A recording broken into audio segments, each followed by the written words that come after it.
Possiamo metterla così. Look at this, what mommy's doing. What are you doing here? This piece here is just like the interpunct of the structure. Somehow I think that allowing for the making in this way controls and codifies my sense of beauty, and I'm in the act of making a better place.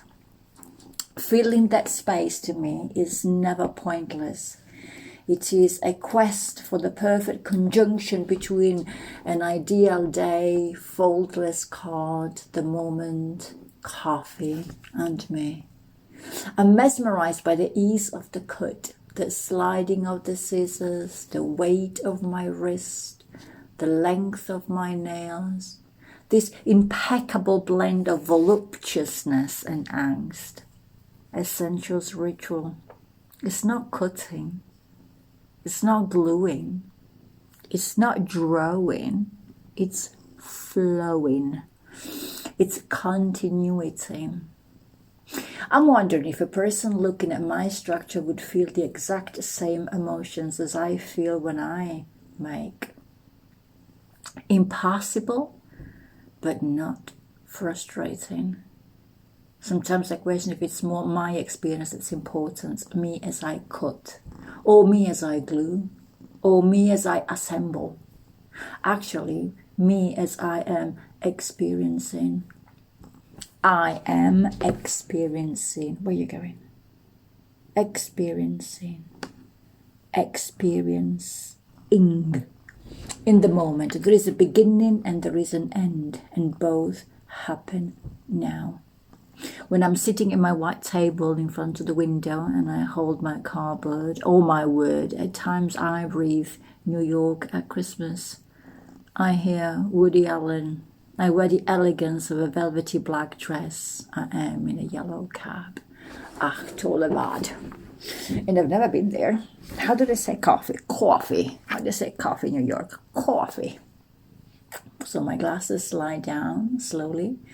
I push them up gently, juggling glue guns, scissors, cardboard, boundaries pushed, purring cat. Which pieces are we, Virginia? The process of me making is fueled and filled by what I smell, what I see, how I feel, any odd sensations I'm brewing within in my body. The scissors feel heavier now. They feel like breadsticks. Sticks as ciphers. Where are you going? No. What do they remind me of? Do I need to transfer this onto paper? Of course not. Are my words as long as my thoughts, or my making as fast as my thinking? Because time slows down and I can breathe. Am I recording also the void in between? The other day, he was glaring through me, head slightly tilted. Could you see the discourse silently falling from my head? Because his words, gosh, were pointless. No, you gotta go down now. Because his words were pointless and you are making a bit of a mess in here. As a concert of thuds on mute, of disarticulated Jenga pieces falling to the floor.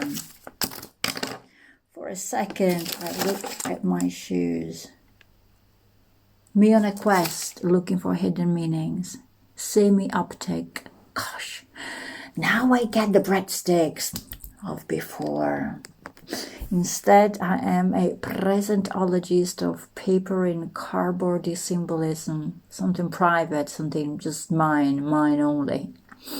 This to me means hiding away and slowing down. My act proves that I breathe, that I was there then. That thing I glued yesterday shows that I exist. And if someone is going to see it, part of me is seen. My encounter with the sheet is set in time, even if we both have a life beyond the moment. The cardboard has a life on its own, independent, ever-changing, albeit subtly unseen, almost cheeky, surprising me every day with a different consistency. And what about me?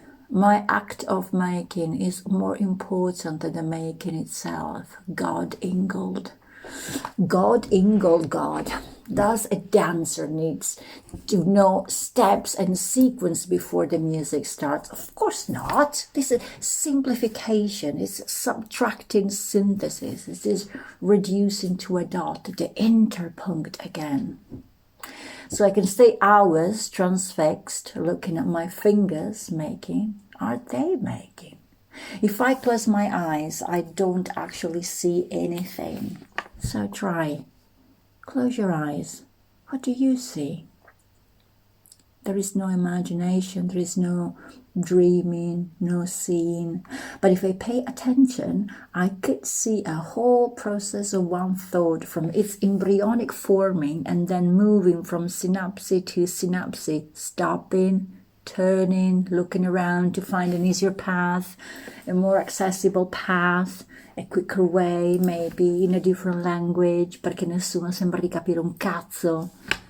Turning right and then left and feeling anxious because that thought, which was so important, which has got not even a language, got lost among other thoughts which fill my brain.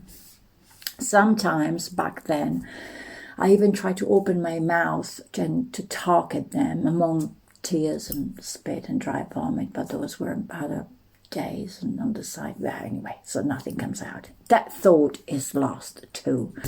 But I can see my thoughts moving. They are like ants excavating tunnels within tunnels and suddenly changing directions like anchovies in the sea, and the path they just drove is now deleted like it never existed in the first place. It's like, what's his name doing that? Yeah, anyway, whatever. They're like they are all, again, in my fragmentary thoughts trying to find a way out, trying to regain their rightful positions to tell me something. So I close my eyes again. I cannot hear the water, so the water outside must be dead. Ooh, a Nivea box I'm cutting. I was 19 that day. I was lying there in an intensely hot summer evening, alone under a pine tree. The air smelled of sap and chlorine and faraway barbecues and laughter. My nostrils were filled with garlic and freshly chopped parsley, charcoal fish, and tiny, tiny red tomatoes. My skin was sunburned after a whole month lying there doing nothing but for swimming and reading and sleeping and having some experiences, of course, fueled by beer and 1980s music. My skin was smelling of coffee and coconut and pomegranate and gold Marlboros and blood oranges, all those concoctions you can find when you're hiding in a shower. Tea tree and shaving foam and oriental cheap perfumes. My skin was always slightly covered in sand, little grains, black and white, shining, soothing and caressing. I could smell a thunderstorm coming my way a day ahead. I knew because I was born there and I could read the signs. The sails shivering, the stays and shrouds singing, the waves turning into frantic ripples, chatting around the floating line, a gentle honking like from a solitary goose. My neck would feel a gentle pull, shivers running up and down my spine, and I felt a subtle drop in temperature. The wind changing, my eyes became alert like a cat on patrol. Something had changed somewhere. And the master changed the recipe of the blue Nivea cream because the sparks smells different. Not just the driver smoking, gloves handling boxes, my totemic feral instinct never failed. Never, not once. So the wind changed, the air smelled different, Mum got drunk, and my internal gyroscope needs to find a new balance. I know I have to check the mooring lines. The singing of rings and cleats and the squeaking of hemp call me. There is tension in the air and tension in this glue gun.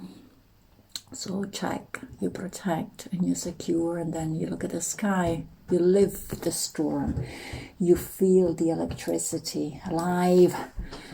And I always wonder what if storm were actually my name. So, can you feel it now? Can you feel the shift, the tension? the weight. The glue is cold now. So I'm trying to reproduce that moment, the elegance of that moment when I saw the equation on page 189, which is my personal Rorschach image. Slow in my hand when I reach the middle of a sheet with the cutter. When I know that I've crossed an unindicated mark, getting closer and closer and closer to the end. Shadows chasing each other. I am a vessel now. It's not me making. It's not me thinking. It's not me talking.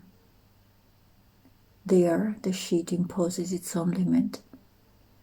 There, my hand gets suddenly dry and the cutter feels like powder, and there you have it, the absence of manliness. Gosh, I'm hungry now. So I get to the end and I just stop wherever, even if the work isn't finished. Halfway even of a